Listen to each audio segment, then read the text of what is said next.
There's definitely a learning curve to cancer. And unless you sort of go through it, you just don't know what to do.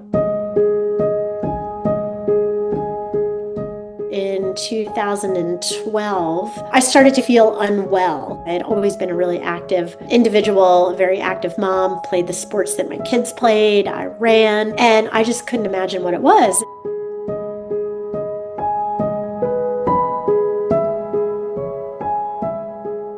One day I felt a lump on my cervical node. That precipitated a whole diagnostic journey of looking at pretty much every cancer you can think of for a 42-year-old woman. We definitely knew it was cancer, but it had all these frayed markers that pointed to, like, maybe it's breast, maybe it's ovarian, maybe it's lung, maybe it's brain. One of the last tests I had done was an upper endoscopy. The guy that did the upper GI was like, "You have esophageal cancer." And I was only 43. That cervical node and the abdominal nodes were the metastases from that cancer. That kind of ratcheted it straight up to stage 4 esophageal cancer. And the more I learned about it, the more awful it got. The oncologist said, "You probably don't have a real long time. This has a really bad outlook. The first thing you need to do is get on chemo, and you need to get your affairs in order." And I was just like, "Excuse me, actually can't be. You must have the wrong person. There must be a mistake."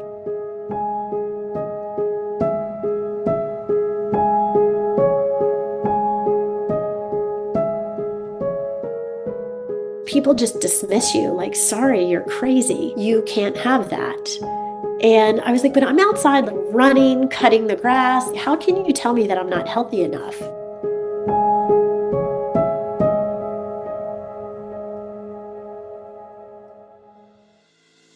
I'm standing on the baseball field with my son. I get a call. He's this like renowned expert, and he's calling me. And finally, I had all this hope.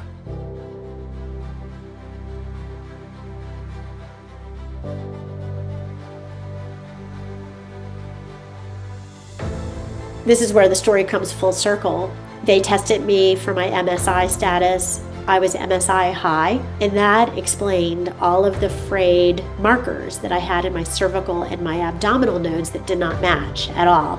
Because there's a high degree of mutation, it would make me a good recipient of immunotherapy. It happened to be Opdivo. They saw very early resolution.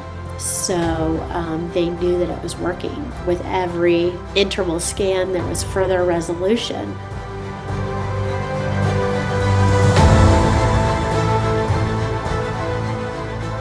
Not everybody is as lucky as I am. I, to this day, mentor people day in and day out with advanced stage cancer diagnoses, and I really encourage them to be their own advocate, to do their research, to take notes, to ask questions. I think the thing that I'm most proud of is that my kids, who are now in their young 20s, I've raised compassionate humans who now really are so emotionally intelligent that they see other people going through something, and even if they don't know what it is, I'm so proud of the way they reach out. I can't imagine missing, my kids growing up. Sometimes I even think cancer is one of the better things that happened to us, because it kind of makes you who you are going forward. And while there were challenges, I'm proud of the way we all came out of it. Immunotherapy saved my life, and I am the most grateful recipient of it that you will ever find.